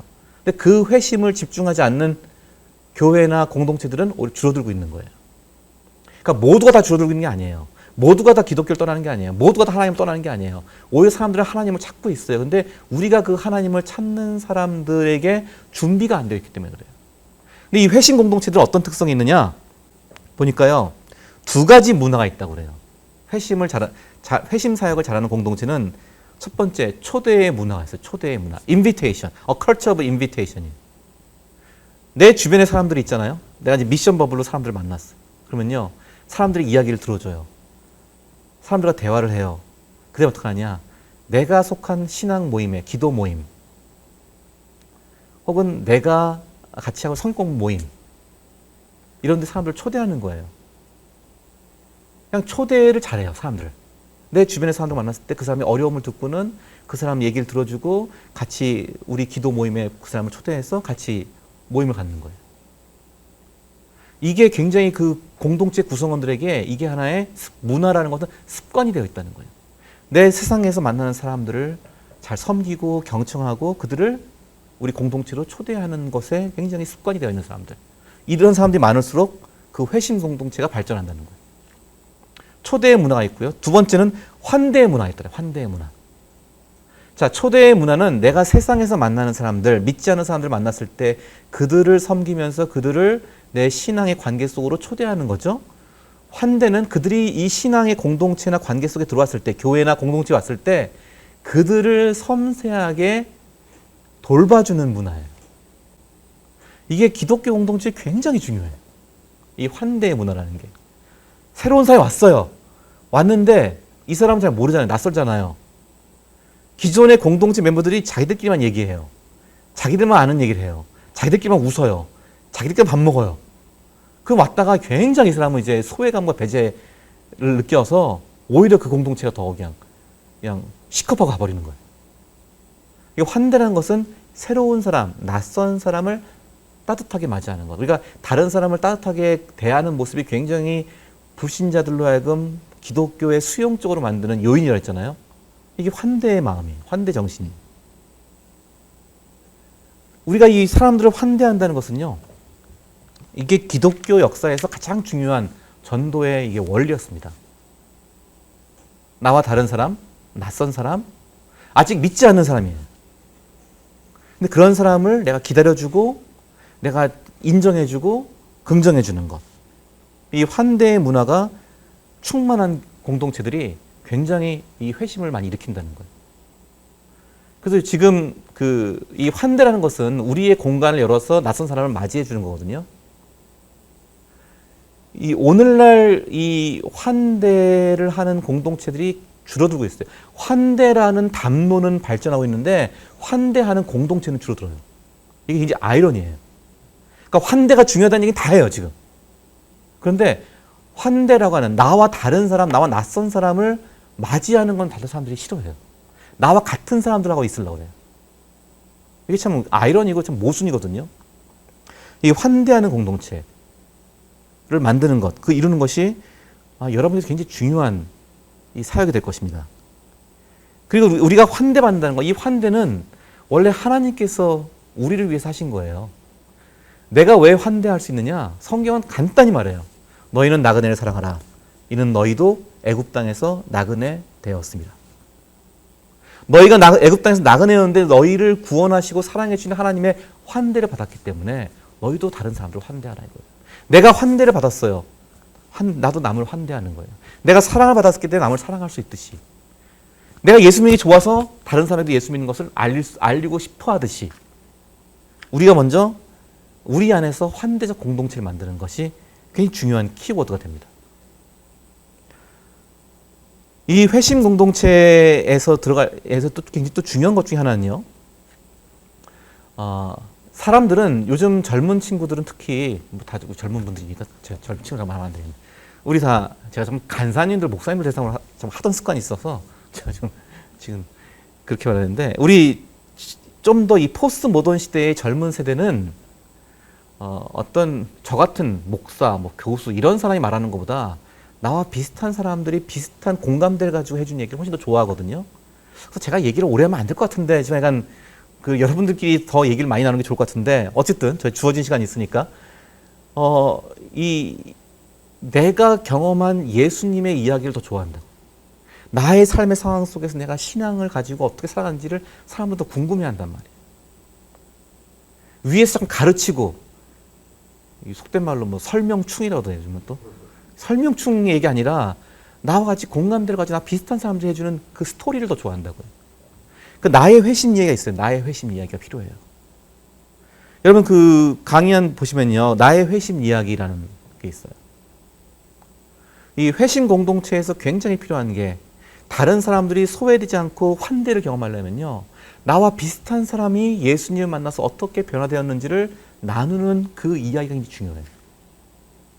제가 거기서 중간에 지저스가 있고 앞에 비포가 있고 뒤에 애프터가 있죠. 예수 그리스도를 만난 이후에 내 삶이 어떻게 변화되었는가, 여기에 초점 맞춰서 자신의 이야기를 만드셔야 됩니다. 나의 스토리만, 예수님을 만난 나의 스토리를 만드셔야 돼요. 여러분이 전도 아마 프로그램이 있을 거예요. 전도 대본, 전도지도 있을 거고. 그런데요, 그렇게 일반적인 객관적인 전도 프로그램들 다 하시되, 여러분 자신의 예수님을 만난 이야기가 반드시 있어야 돼요. 예수님을 만나서 내 인생이 예수님을 만나기 전에는 어땠는데 예수님을 만난 이후에는 어떻게 되었는가, 이 이야기가 반드시 있어야 돼요. 모두가 있어야 돼요. 아까 베드로가 뭐라 했어요? 베드로전서 3장 15절에서 너희 소망에 관한 이유를 묻는 자들에게는 대답할 것을 준비하되 항상 준비하라 했어요. 다 준비하라는 거예요. 내가 예수를 믿고 왜 이렇게 살며 어떤 소망이 있는지를, 그거는 반드시 준비해 놓으라는 거예요. 그래서 미국의 어느 교회에서는 나의 회심 이야기를 짧게 1분 정도의 분량으로 다 준비시켜요, 교인들한테. 그래서 그 교회가 굉장히 전도를 잘하는 교회예요. 1분 이상을 하지 말라는 거예요. 사람들이 지루해지니까. 1분 정도의 분량으로 1분 이내, 정확히는 45초인가 그래요. 45초. 그 이상 넘어가면 사람들이 약간 지루해한다는 것 같아요. 그러니까 내가 예수 믿기 전에 어땠고, 예수 어떻게 만났고, 예수 믿은 다음에 어떻게 변화되었는가, 그 이야기를 모든 사람들이 다 준비하라는 거예요. 우리 DFC에 있는 오늘 수련회 오신 모든 분들도 한번 만들어 보세요. 내가 예수 믿기 전에 내가 어떤 상황이었고, 예수님 어떻게 만났고, 예수 믿고 나서 어떻게 변화되었는가. 근데 모태신앙인들 많이 계시죠. 우리 아마 지금 모태신앙인들이 한 50% 된다고 들었는데, 제가 지금 모태신앙인들 이 경험들이 없어요. 예수 믿기 전의 경험. 믿기 전에, 이 예수 믿기 전과 믿음에 좀 극적인 변화가 있으면 할 일이 좀 있을 텐데, 나는 예수를 안 믿었던 경험이 별로 기억이 없단 말이에요. 늘 어릴 때부터 교회 다녔고. 하지만 중간에 여러분이 분명히 내가 구원의 확신을 경험했던 거라든지, 아니면 예수 그리스도의 제자가 되어야, 여러분 제자들의 공동체니까 제자로 내가 헌신한 경험도 있어야 돼요. 내가 제자의 삶을 살아야겠다. 예수님 제자가 되어야겠다고 내가 다짐하고 헌신했던 그 감동의 순간이 있을 거예요. 그게 없다면은 지금 손 드시고 다들 지금 우리 선교사님들 다 확인하셔야 됩니다. 이거 지금 다 챙기셔야 할 사람들이에요. 내가 예수 그리스도께 내 삶을 드리는 제자로서의 결단한 경험이 없다면요, 내가 정말로 예수를 믿고 있는지 따르고 있는지를 다시금 심각하게 진지하게 재고해야 됩니다. 자, 내가 예수 그리스도 내 인생을 드리기로 한 뒤에 내 인생이 어떻게 달라졌는가? 이 경험은 있어야 돼요. 모태신앙인이라 할지라도. 없으면 만드세요. 이번 수련 기간 동안에. 자, 예수를 믿기 전에 내가 어땠는가? 예수를 믿기 전에 나는 돈밖에 모르고 사람들한테 인정받으려고 하고 나는 성공하려고 늘 초조하고 불안하던 사람이었는데 예수님을 만나서 예수님이 내 인생의 주인이 되시고 예수께서 나를 구원하신 이후에 내가 그러한 불안과 초조함에서 내가 해방되었고 내가 다른 사람들 잘 보이려고 하기보다는 다른 사람들을 잘 섬기려고 하는 목적으로 내 인생이 바뀌었다. 뭐 이런 것들이 나와야 돼요. 여러분은 어떤 것을 말할 수 있겠어요? 예수를 믿고 예수께 내 삶을 드리기로 한 이후에 내 인생에 어떠한 변화가 있었는가? 그래서 이 변화에 초점 맞춰, 내가 변화된 부분에 초점 맞춰서 나만의 회심 이야기를 여러분이 작성하셔야 됩니다. 저도 그런 얘기를, 저도 모태신앙인이에요. 저도 4대째 기독교 집안이거든요. 그러니까 모태신앙인들이 이렇게 좀 조금 열정과 감동이 없어요. 사실 이게 목에 내가 옛날에 좀 사고도 치고 막 좀 뭐 술 먹고 막 방황하다가 돌아와서 세상 욕망 다 하고 헛되고 내가 오직 뭐 예수님만을 위해 산다 이런 경험이 있어야 좀 할 말이 많은데 좀 극적인 스토리가 많은데 저도 그런 게 없거든요 별로. 그런데 내 인생에서 작은 경험들 분명히 있어요. 저는 제가 신학을 공부하고 사역자의 길에 들어서고 목회자의 길에 들어서기로 결심을 하고 제가 제 인생을 이렇게 사는 다음에 저는 한 가지가 경험한 건요. 좀 두려운 게 없어졌어요. 두려운 게. 돈이 예금 계좌, 통장 계좌가 거의 잔거 바닥이 나도 이상하게 두렵지가 않아요. 그러니까 내 인생을 드리기로 한 다음부터 두려움이 없어졌어요. 한동안 내가 철이 없나? 뭐 이런 생각도 할 정도로 제 두려움이 없어요. 돈이 없어 두려움이 없고 저보다 좀 높으신 분들이 어떻게 갑질을 해도 별로 두렵지가 않아요. 별로 그런 거에 크게 별로 두려움을 별로 안 느끼며 살아요. 지금도 이렇게 두렵지 않아요. 무슨 운전하고 이럴 때 그때는 그런 거 말고, 그렇게 실질적인 그런 내가 신체적으로 잘 조심해야 되는 거 말고, 어떤 권력 관계에서라든지 물질적으로 제가 두렵지가 않아요, 별로. 그것 때문에. 노후를 준비 안 해도 그게 뭐게 두려울까? 그것도 하나님께서 내 순간순간 주께서 나에게 그것을 감당할 수 있는 길을 주신다는 것을 믿어요. 그럼 내가 그거 말할 수 있어요. 저도 그 두려움이 없었다는 걸 제가 근데 전에는 제가 되게 두려움이 많았거든요. 저희 어머니가 아직 살아계신데 얼마 전에 저희 집 오셔서 우리 아내한테 저에 대한 비밀을 폭로하시더라고요. 얘 어릴 때 겁 되게 많았다? 뭐 그러시는 거예요. 얘 뭐만 하면 얘 우리 겁의 진력성은 그렇게 무서워했다고. 근데 제가 겁이 없어요, 지금은. 그게 여러분 인생에서 내가 예수 그리스도께 내 인생을 드리기로 한 뒤에 어떻게 내 삶에 변화가 있었는가? 그거 한번 써보세요. 자, 지금 한번 시간을 드릴 테니까요. 길게 1분 분량을 쓰지 않더라도 before, 예수 믿기 전에 내 상태가 어땠는가? 그리고 내가 예수를 어떻게 만났는가? 예수 만난 경험도 좀 쓰시면 좋아요. 아니면 내가 구원의 확신을 경험했던 순간이 있어요. 저는 어릴 적에 중학교 2학년 때 내비게이터에서 그 구원의 확신반인가 있었죠. 그거 가지고 저는 이제 성공부를 하고 그때 구원의 확신을 이렇게 머릿속으로 느꼈어요. 그 다음에 중학교 3학년 때 우리 집에 불이 났었어요. 우리 집에 불이 나서 우리 집이 약간 좀 특이한 집이었는데 건물이었는데 이게 불이 나서 우리 집안의 그 당시에는 이게 거의 무슨 서민 아파트 같은 그런 식이었는데 다 사람들이 다 옥상으로 대피한 거예요. 근데 불이 막 크게 나왔어. 불길이 막 올라오고 있어요. 지금 나는 옥상에 있는데 불길이 막 올라오고 있어. 막 불길이 보여요. 그랬더니 그 덩치 큰 아저씨가 막 소리를 지르는 거예요. 우리 좀 구해주세요. 무서워요. 막 덩치는 저보다 저는 중3이니까 작았었고 어른이 막 무섭다고 막 소리를 지르 절규하는 거예요. 근데 저는 무섭지가 않았어요. 그때 그 순간에 뭘 했냐면은 내가 지금 죽으면 어떻게 될까? 이 생각을 했어요. 내가 지금 죽으면 쉽게 말해서 천국 갈 수 있을까? 했는데 바로 예스가 나오는 거예요. 그러면서 마치 하늘에서부터 이렇게 하얀 빛이 나를 갖다 비추는 것 같은 한 줄기 빛이 나에게 쭉 떨어지는 듯한 느낌을 받았어요. 그리고 정말 그 순간부터 두렵지 않았어요. 그 순간에. 그게 저한테는 구원의 확신을 제가 직접 경험했던 순간이었어요. 그러다니 불은 잘 꺼져서 저희 무사하게 돌아왔고, 원래 집에 불이 나서 우리 집 다 망할 줄 알았는데 우리도 모르는 이제 집이 다 망하리라 생각했는데 우리가 여러 가지 있었는데 보험회사 직원이 우리한테 우리한테 동의 안 받고 보험 기간 늘려보라고 하고서는 그 늘린 것 때문에 그 전에 다 해약한 줄 알았는데 늘려갖고서는 모든 걸 다 회복하는 일이 일어났어요. 그건 또 다른 간증이지만은 자 내가 구원의 확신을 경험했던 순간이 있죠. 그러니까 내가 예수님을 처음 믿었던 경험도 있을 것이고 내가 구원의 확신을 경험한 순간이 있을 거예요. 그 경험도 쓰면 좋아요. 지저스라고 써있는 그 항목에다가는 내가 예수님을 언제 만났는가 그리고 애프터는 내가 예수님을 만난 이후에 내가 무엇이 달라졌는가 그걸 한번 써보시기 바랍니다. 그것이 여러분의 간증이 돼요. 여러분의 복음 제시의 이야기가 돼요. 여러분이 전할 수 있는 내가 만난 예수님의 이야기가 돼요.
자, 이제 우리가 이제 세 번째로 해야 될 일, 아까는 제가 나의 회심 이야기를 만들려고 했고요. 세 번째로는 이제 우리가 그 왕 같은 제사장이 해야 될 일 중에 하나가 축복하라는 거였죠. 축복하라. 예, 우리가 축복의 일을 해야 됩니다. 복음으로 축복하라. 이제 아마도 우리 주변의 사람 이런 미션 버블을 만들어서 그 사람들을 먼저, 제가 이 점은 강조를 안 했는데 먼저 잘 들어주세요. 예. 전도지 들고 준비의 약속은 막 쏟아 부으려고 하지 마시고요. 좀 참으세요. 참으시고 하나님이 다 알아서 우리의 시간을 만들어 주십니다. 하나님이 먼저 역사하고 계세요. 그 사람들 속에. 내가 정한 사람들 아니에요. 하나님이 이미 역사하고 계신 사람들 속에 나를 지금 하나님이 초대하시는 거예요. 그 미션 버블을 만들 때요, 그게 다 내가 계획한 사람들이 아니라고 믿으셔야 돼요. 하나님께서 이미 지금 나로 하여금 하나님이 역사하신 일에 나를 거기에 동참시키시는 거예요. 자, 그들을 이야기 먼저 잘 들으셔야 됩니다. 자, 우리가 전도는 말하기에 앞서 들어야 돼요. 네. 그래서 누가 이런 말해요. 전도를 할 때는요, 처음에 먼저 사람에게 좋은 진실한 친구가 되고 이웃이 되어준 다음에, 두 번째는 당신이 복음에 관해서 말을 하지 않는 것입니다. 이렇게 말해요. 그러니까 첫 번째 친구가 되어주고, 두 번째는 복음에 대해서 말을 하지 않는 것입니다. 이런 말을 해요. 이게 뭐, 제가 이런 교재라는 번역을 했거든요. 그 교정 보시는 분이 이거 틀린 것 같아요. 복음에 대해서 말하라는 건데 말하지 않는 게 할 일이라고 쓰니까 이거 틀린 거 아니에요? 근데 그게 맞는 거예요. 말하지 말고 먼저 들으라는 거예요. 경청하시라는 거예요. 잘 들어주세요. 요즘 사람들은 정말, 저는 요즘 경청인 하나 직업을 만들면 어떨까 하세요? 들어주는 사람, 리스너. 이 사람들이 다 이 말하고 싶어 하는데 들어주는 사람이 없는 것 같아요. 우리 들어주는 사람이 되시기 바랍니다. 경청을 하면요, 들어주면은 왜 들어야 되느냐? 내가 들어줌으로써 내가 말할 수 있는 자격이 생겨요. 내가 듣지 않고 먼저 말하려고 하지 마시고 들으세요. 그리고 들으면은 자격이 생기고, 들으면은 내가 하나님의 복음을 어떻게 이 사람에게 전해야 할지에 대한 단서를 얻을 수가 있어요. 각 사람의 상황이 다릅니다. 각 사람의 고민이 다릅니다. 각 사람의 마음이 달라요. 마음길이 다른데 그 어떠한 복음을 전할 것인가 여러분이 좀 더 기도하시고 찾아야 되거든요. 일률적인 복음 전하는 게 아니에요. 일률적으로 전도지를 막 낭독하는 게 아니에요. 나중에 기독교를 제대로 알기 위해서는 그러한 정리된 것을 우리가 공부해야 되지만은, 처음에 사람들이 복음에 관심을 갖고 기독교 신앙에 그들의 눈이 뜨이기 위해서는요, 이 사람들의 이야기를 먼저 들어주는 게 중요해요. 들어줄 때 우리가 들어주고 그 사람에게 상황에 맞는 복음을 전할 수 있는 거예요. 자, 제사장이 하는 일 뭐라 했어요? 축복하는 일이라 했죠. 요즘 그 선교지에서는 이제 비즈니스 애즈 미션이라고 해서요, 이 어떤 지역에서는 그 선교사가, 전문 선교사가 가는 것보다 그 비즈니스를 통해서 선교를 하는 일들을 많이 하거든요. 먼저 와서 비즈니스 사업체를 차려주고, 그 사업체에 이제 고용된 사람들이, 현지인들이 있을 거 아니에요? 그럼 그 사람들을 갖다가 이제 전도하는 일을 하는 게 이제 비즈니스 애스 미션, 혹은 선교를 하면서 내 생계를 비즈니스를 통해서 해결하는, 그러니까 외부 지원, 후원에 의존하지 않고 내가 비즈니스를 해서 그 선교 일을 하는 분들이 있어요. 그게 비즈니스 애스 미션이라고 그래요. BAM이라는 말을 쓰는데, 그 BAM이라고 해서. 그런데 이 비즈니스 미션을 했던 그 사례를 보면요, 처음에 그 비즈니스를 하면서 사람들을 전도하려는 의도를 가지고 접근한 경우하고, 또 한 그룹은 전도하려는 의도를 가지고 접근한 게 아니라 그 사람들을 그냥 축복하고 섬기려는 의도로 접근한 사람들, 두 그룹이 있어요.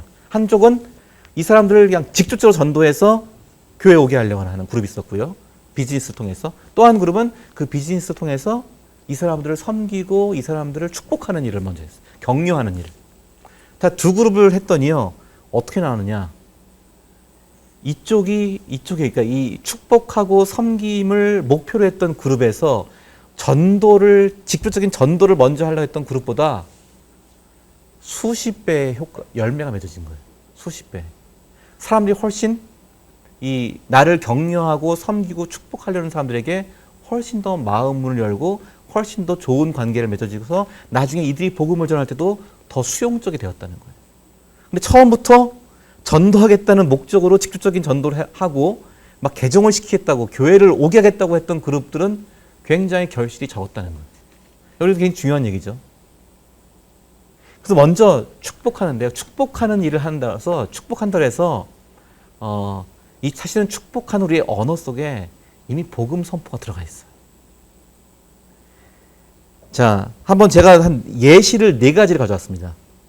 이 이상도 될 수 있어요. 우리가 어떻게 사람들과 교제하고 사람들의 이야기를 들으면서 어떻게 그들에게 복음을 축복의 언어로 말할 것인가. 이런 블레서가 되는 거예요. 블레서, 축복하는 사람이 되는 거예요. 왕 같은 제사장은 블레서예요. 축복하는 사람이었어요. 우리의 친구를, 우리의 이웃을, 우리의 가족을 축복하는 사람이 되라는 거예요. 자, 첫 번째 봅시다. 과거의 죄나 실수로 인해서 자책하고 후회하는 사람에게. 이런 사람들이 있을 수 있죠. 우리 주변에. 사람들의 이야기를 들으면 이런 스토리가 나올 수가 있어요. 예수님은 당신을 용서해 주십니다. 바로 지금 이 순간에도 용서하십니다. 그러니 회개하고 새로운 삶을 살아봅시다. 자, 제가 이건 쓴 건 샘플이에요. 이런 종류의 말을 여러분이 지금 전도하겠다는 어떤 목적을 가지고 의도를 가지고 만나는 게 아니라 전도지를 외워서 전도 대본을 외워서 지금 말하는 게 아니라 그 사람의 상황을 들어보고 그 사람의 이야기를 들은 다음에 이런 케이스에서 예수님이 이 사람의 상황에 어떻게 임할 것인가를 선포하라는 거예요. 축복하는 거예요. 이게. 복음으로 축복하라. 제가 몇 년 전에 우리 강아지를 우리 집에 강아지를 키울 때, 지금은 강아지가 없고 고양이만 키우는데 전에 강아지를 키울 때 얘가 이제 조그만 강아지인데요. 제가 얘를 데리고 산책을 나갔거든요. 산책을 나갔는데 이렇게 우리 아파트 동과 동 사이에 벤치가 있어요. 그리고 거기에 할머니가 한 분 앉아 계신 거예요. 그래서 제가 옆에 갔더니 저는 이제 산책하면서 약간 혼자 계신 분이 있으면 이런 말을 들으면 약간 타겟으로 보거든요. 타겟. 내가 옆에 가서 좀 약간 이웃이 되어주자. 근데 우리 그 강아지가 그 할머니가 딱 보니까 할머니가 강아지 보고 막 오라 그랬어요. 근데 이 강아지가 이놈이 조그만 놈인데 성질이 안 좋아요. 그래서 할머니 앞에 가서 막 짖는 거예요. 이놈이. 근데 이 할머니가 놀랄 수도 있잖아요. 기분 나쁠 수도 있잖아요. 그래서 내가 강아지를 일단 안고 막 이놈을 때리는 신용하면서 이 녀석아 보시면 짖냐고 막 그러니까 할머니가 아유 뭐 왜 그러냐고 강아지 예쁜데 뭐 조그만해 가지고 왜 그러냐고. 그래서 제가 그 강아지를 안고 자연스럽게 옆에 앉았어요. 할머니 옆에. 할머니가 물어보세요. 강아지 뭐 그런 강아지 살려면 얼마예요? 물어보고요. 강아지 키우려면 힘들어요? 뭐 그런 거예요. 그래서 아유 강아지 키우려면 힘들다고. 얘는 그냥 내가 누가 준 강아지인데 한 2번 파양된 애를 갖다가 우리가 데려왔거든요. 그래서 누가 준 강아지인데 이 강아지는요. 뭐 배변 같은 거 다 해야 되고 하루에 한두 번 꼭 산책 나가야 되고 손이 많이 갑니다. 그래서 우리 집 보면 어느 집이나 보면 다 애들이 강아지 키우자 그래서 강아지 데려왔다가 애들이 못 하거든요. 배변 같은 거 뭐 관리하는 거 산책하는 거 애들은 귀찮아서 못 하니까 꼭 보면 다 어른들이 다 해요. 나중에 다. 그래서 저도 저녁에 보면 강아지 데리러 나가면은 저랑 비슷한 중년 아저씨들이 강아지 데리러 나오는 아저씨들이 많아요. 이 어른들은 책임감 때문에 이것도 생명에 대한 책임감 때문에 안 할 수가 없거든요. 그 애들은 있을 땐 예뻐하지만은 또 그런 것도 귀찮아하니까. 그래서 보면 나중에 보면 중년 남자들끼리 강아지 가지고 서로 이렇게 만나서 대화하면 마음이 잘 통하더라고 보니까. 우리 집에서 유일하게 나를 맞이해주는 애는 얘밖에 없다는 거예요, 다들. 내가 나이가 들어서 집에 돌아오면은 다들 뭐 딴짓 하는데 얘만 나서 반갑다고 막 그냥 뭐 나이가 들면 노인 되면 막 냄새나는 더 싫어하는데 이 강아지들은 오히려 더 좋아하고 막 이러니까 좋아하는 이런 일이 많이 일어나는데 그 강아지 이제 그래요. 그래서 그 할머니가 말씀하시기를 그렇죠. 우리 손주가 강아지 사달라는데 얘 못 키울 것 같다고 그러는 거예요. 근데 이 녀석이 우리 손주가 맨날 보면은 뭐 군것질만 하고 살만 찌고 뭐 어쩌고 막 공부도 안 하고 뭐 이러는데 강아지 어떻게 키우냐고 막 그러는 거예요. 그래서 강아지 키우려면 정성이 많이 드는 거라고. 쉽지 않다고 그랬어요. 그런데 이 할머니가 계속 그 얘기를 하시더니 갑자기 근데 그 녀석이 그러는 거는 맨날 PC방 가 있고 공부도 안 하고 그러는 거는 지 엄마가 없어서 그래 그러는 거예요. 지 엄마 같이 안 살아서 그래 그런 거예요. 그러니까 이게 하나님이 만나게 한 사건이에요. 제 생각에는. 제 믿음으로는. 그때 이게 범상치 않은 순간이구나 저도 알았어요. 그래서 제가 딱 그 얘기를 들어주고 있으니까 할머니가 아이고 내 주책이라 내가 처음 만난 아저씨 앞에서 별 얘기를 다 하네 이러는 거예요. 그때는 제가 제 신분을 빨리 밝히는 게 좋아요. 그래서 할머니, 죄송하지만 제가 저희 목사입니다. 제가 목사인데요. 목사는 사람들 얘기를 다 들어주고요. 기도해 주는 사람입니다. 그러니까 제가 어디 가서 얘기 안 하고요. 그냥 그거 뭐 이렇게 가십같이 듣지 않으니까요. 할머니 혹시 마음속에 지금 이렇게 눌리신 거 있으면은 그냥 얘기하세요. 제가 듣고 기도해 드릴게요. 그랬더니 할머니가 이제 목사님이시냐고 놀라면서 이야기를 하시는 거예요. 이야기 하시는데 그 이야기 요지는 뭐냐면 이제 줄이자면은 고부간에 갈등이 있었어요. 며느리하고 갈등이 있어서 며느리가 집을 나갔어요. 집을 나갔고 그러니까 그 손주의 아빠죠. 그 아들은 직장이 지방 멀리 있대요. 그래서 한 달에 한 번, 뭐 2주에 한 번 올라온대요. 그러니까 얘가 할머니랑 사는데 엄마가 없고 그러니까 얘가 되게 막 삐뚤어졌나 봐요. 그리고 막 화를 내고 짜증내고 PC방 가서 거의 살고 공부 안 하고 막 그런 얘기 하는 거예요. 그래서 할머니가 그 얘기를 하면서 자기 잘못이라. 내가 며느리하고 싸워서 며느리하고 사이가 안 좋아서 내가 우리 손주를 다 망치고 있다고. 손주가 중2예요. 그 무서운 중2. 지금 뭐 김정은이가 무서워서 못 쳐들어온다는 그 중2 그 때였거든 얘가. 할머니가 우시는 거예요. 그 얘기를 하시면서.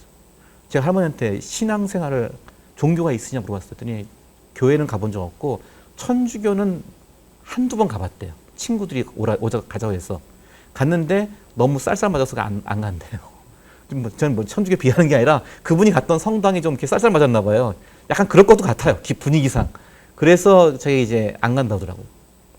그래서 제가 다시 한번 하나님 앞에 나오고 기도하시고 같이 할머니 위로해주고 할머니 함께 기도해준 사람들을 있으셔야 된다고 얘기했더니요.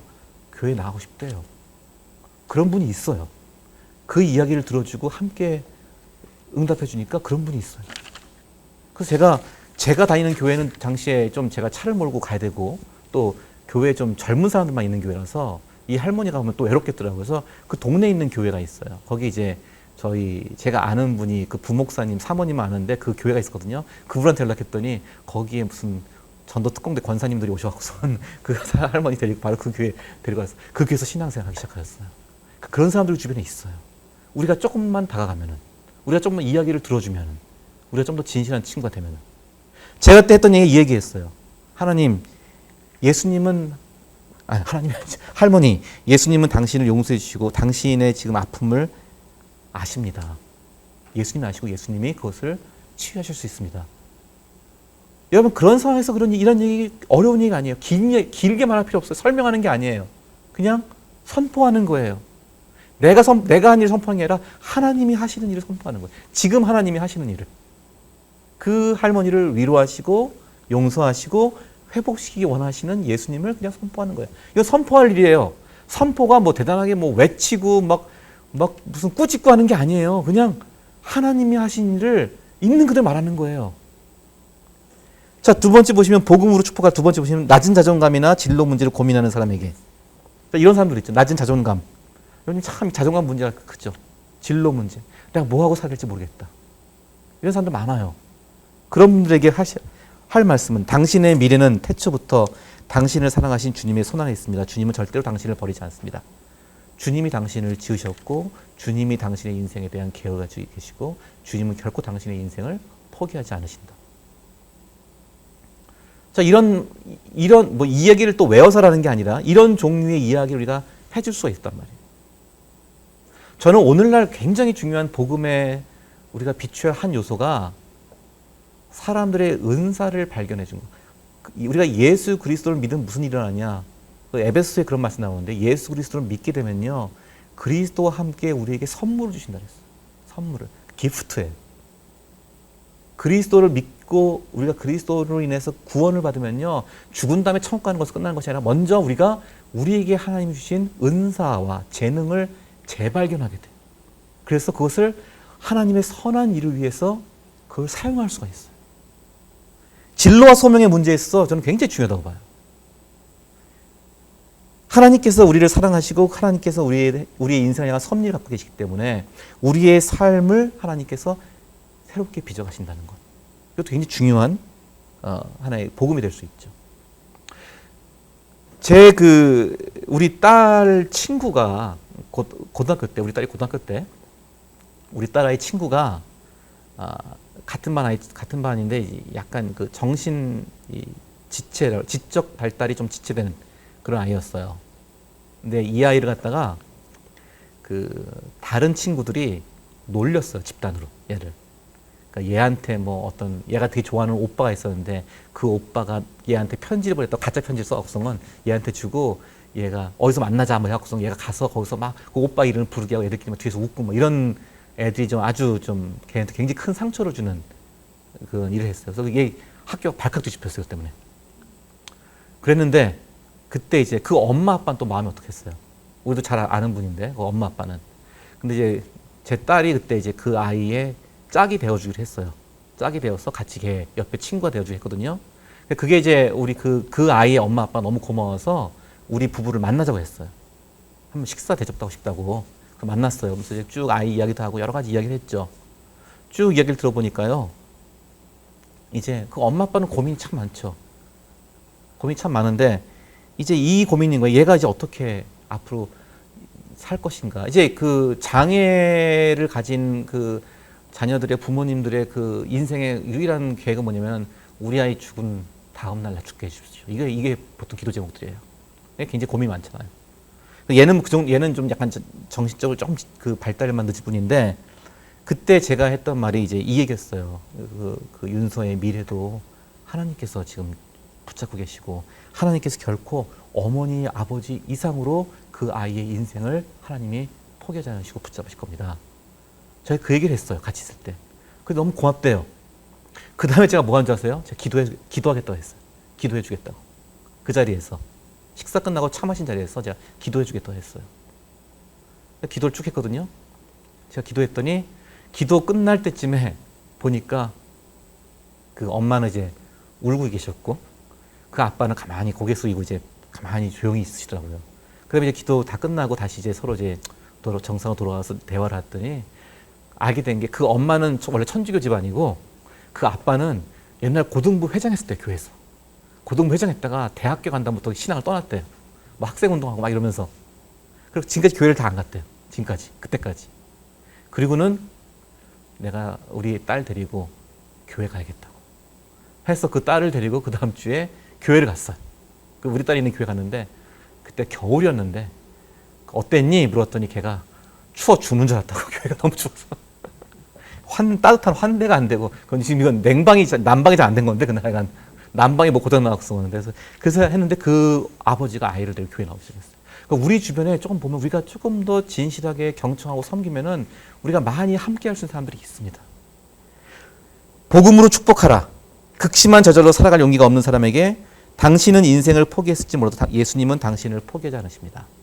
이것도 약간 비슷한 얘기긴 하지만 우리 좀 더 막 정말 좌절감과 절망감 속에 있는 사람들한테 해줄 말 길게 안 해줘도 돼요. 그러나 진실하게 정말로 또한 하나님에 대한 믿음의 확신 속에서 이런 이야기를 해주라는 거예요. 네 번째, 육체적 정신적인 아픔 속에서 신음하는 사람에게 예수님은 당신이 겪는 현재의 고통과 두려움 속에 함께 하십니다. 당신이 살든지 죽든지 그 무엇도 그분의 사랑에서 당신을 떼어놓지 못합니다. 자, 우리 이런 이야기들을 할 수 있지 않을까요? 우리 이런 좀 짧은 이야기 돼요. 짧은 이야기도 괜찮아요. 복음으로 축복하라는 거예요. 복음으로 환대하시고. 제가 약간 그 환대하면서 제가 무슨 이야기 하나 내가 뭔가 잊고 있었다 생각했는데 지금 생각났어요. 최근에 있었던 거예요. 최근에 전도했던 얘기인데 전도하려고 의도해서 만난 게 아니었어요. 근데 우리가 같이 이제 무슨 일을 같이 하려고 지금 프로젝트를 같이 하는 우리 소그룹이 있는데 그 중에 이제 교회는 다 안 나가고 있고 두 분은 이제 교회를 다니는데 지금 코로나 이후로 잘 출석을 뜸하게 하는 거고 한 분은 교회를 안 다니는 분이에요. 우리 한 4명, 5명 모이는데 이분이 교회를 안 다니는데요. 같이 이제 공동 사회, 지역 사회를 위한 무슨 우리가 프로젝트를 같이 하고 있는데 이분도 교회는 안 다니면 참여했어요. 우리랑 같이 대화를 했거든요. 우리랑 교제를 했어요. 근데 이분이요, 지난주부터 교회를 나가기 시작했어요. 자기 애들과 함께 교회를 나가기 시작했는데 이분이 교회 나가게 된 결정적인 계기가 뭐냐면요. 같이 우리가 무슨 프로젝트 구상을 위해서 같이 이렇게 탐방하는데 어느 지역을 탐방하는데 그분이 옆에 되게 유명한 절이 있대요. 절이 있다는데 그 절이 굉장히 유명한데 거기 한번 가면 어떨까 했는데 우리 다른 3명은 다 교회를 다니는 사람들이거든요. 지금 2명은 교회를 코로나 때문에 예배당을 출석 못하는 거고 교회 나가고 원래 기독교인들이에요. 근데 좋네 한번 가보자고 했거든요. 근데 이분이 그게 너무 놀랬대요. 뭐냐면은 자기 주변에서 지금까지 교회 다니는 사람 중에서 자기가 절에 가서 구경하자 할 때 이렇게 거부 안 하고 흔쾌히 따르는 사람 처음이라는 거예요. 우리는 왜냐면 그냥 문화로 봤어요. 문화로 보고 우리가 거기서 우리 그 당시의 건축 양식도 보고 그냥 문화로 보고 간 거예요. 종교로 보고 간 게 아니죠, 우리는. 근데 이분이 그거 가지고 굉장히 놀랬다는 거예요, 자기는. 그래서 이분들하고 같이 내가 내 인생의 이야기를 나눌 수 있겠다. 우리 조금 더 관용적이 됩시다. 하나님이 거기는 무슨 마귀가 지배하는 곳이에요. 그냥 사람들이 자기들 방식으로 인생의 진리를 찾고자 그냥 몸부림치던 곳이에요. 그 나름대로도 그냥 문화적 가치가 있는 곳이에요. 그곳에도 하나님은 역사하고 계시고요. 그곳을 같이 탐방하고 왔는데 거기서 뭐 참배를 이런 건 없죠. 절하거나 그러지 않았죠. 같이 그냥 둘러보고 온 거예요. 근데 자신을 좀 더 이해해주고 자신과 함께 배려해주고 자신을 함께 우리 이론을 맞이한다는 그 자세 하나가 그 사람의 마음을 바꿨어요. 지난주부터 교회 나가면서요. 말씀 들은 거를 저희한테 카톡으로 보내줬어요. 이분이. 자, 우리가 이 회심 공동체를 만든다면요. 회심 공동체 만들기 위해서는 하나님께서 각 사람을 통해서 이미 역사하고 계십니다. 내가 너무 앞서갈 필요도 없고요. 내가 너무 뒤처질 필요도 없어요. 하나님과 같이 발맞춰서 기도하시고 그 사람을 격려하시고 축복하시는 그런 일을 하시기 바랍니다. 마지막 제가 과제를 드릴게요. 복음으로 축복하라 4개 했잖아요. 아까 미션 버블을 만들었을 때 생각한 사람, 그 버블 안에 있는 사람 한두 사람 생각해 보시고요. 그들에게는 이 중에서 어떠한 축복 문이 적절할까 한번 생각해 보세요. 뭐 한 개가 될 수 2개 있고 아니면 여러분 걸 만드셔도 돼요. 내가 그 사람에게 어떠한 말로 복음의 어떠한 주제를 가지고 축복을 할까? 하나님의 사랑도 괜찮아요. 하나님의 섭리도 괜찮아요. 하나님의 선택도 괜찮아요. 하나님의 긍휼하심도 괜찮아요. 하나님의 용서도 괜찮아요. 그 사람에게 그 사람의 상황 속에서 맞는 예수 그리스도의 사랑과 은총이 무엇인가를 한번 생각해 보세요.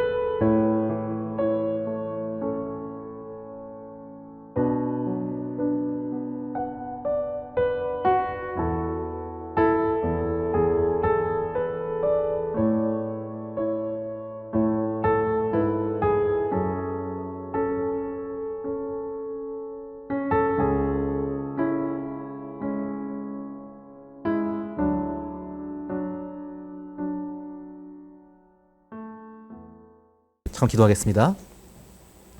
하나님 아버지 감사합니다. 주께서 우리를 사랑하시고 우리에게 구원의 은총을 주셔서 우리를 새로운 삶으로 새로운 존재로 이끌어 주심을 우리가 감사를 드립니다. 하나님 아버지 지금 우리 자신이 먼저 주님 앞에서 그 귀한 은총과 사랑을 받은 자로서 기쁨을 가지고 감사함으로 살아가게 하여 주옵소서. 우리에게 임하신 하나님의 사랑과 그 은총이 얼마나 귀하고 얼마나 깊이 있고 놀라운지를 우리 삶 깊이에서 깨닫게 해주시고 그 확신 속에서 우리가 담대하게 살아가는 자리 되게 하여 주옵소서. 세상은 불확실하고 세상은 불안정하고 세상은 많은 것들이 바뀌기 때문에 우리가 어떻게 이 세상을 따라갈지 쫓아갈지 이 세상에서 낙오하지 않을지 많은 불안과 염려가 다가올 수 있는 이 시대이지만 주님을 믿고 주님을 따르는 우리의 그리스도의 형제자매들은 주님께서 우리의 인생을 택하시고 계획하심을 믿고 능히 넉넉히 이겨내며 살아가게 하여 주옵소서. 그리고 그 하나님을 믿는 그 믿음 속에서 그 믿음이 흘러 넘쳐서 예수 그리스도의 사랑이 우리를 강건하고 채우고 넘쳐서 그 사랑과 믿음을 나누는 자들이 되게 하여 주옵소서. 지금 우리 주변에 있는 사람들 주께서 여전히 안타까워하시고 주께서 긍휼히 여기시고 주께서 그들의 마음문을 두드리고 계신다는 것을 우리로 깨닫게 하여 주시고 하나님께서 그들을 변화시키시고 구원하시는 그 사역에 우리로 감사함으로 동참케 하여 주옵소서. 그 일 정말로 우리 큰 기쁨이 되게 해주시고 큰 우리에게 삶의 위로가 되게 하여 주옵소서. 다른 이들과 우리가 새로운 교제를 나누고 다른 이들을 더 알아가고 다른 이들을 섬기는 것이 하나님의 행복임을 또한 하나님께서 우리에게 허락하신 우리 삶의 진정한 행복임을 발견하고 누리게 하여 주옵소서. 우리가 함께 마음에 둔 우리 영혼들, 우리의 이웃들, 우리의 친구들 위해서 그들에게 필요한 하나님의 말씀이 무엇인지, 예수 그리스도의 위로의 그 권면이 무엇인지를 우리로 깨닫게 하여 주시고, 또 우리가 주께서 허락하실 때 하나님의 사랑의 언어를 우리가 전할 수 있는 주님의 귀한 종들 되게 하여 주옵소서. 예수 그리스도의 이름으로 간절히 기도합니다.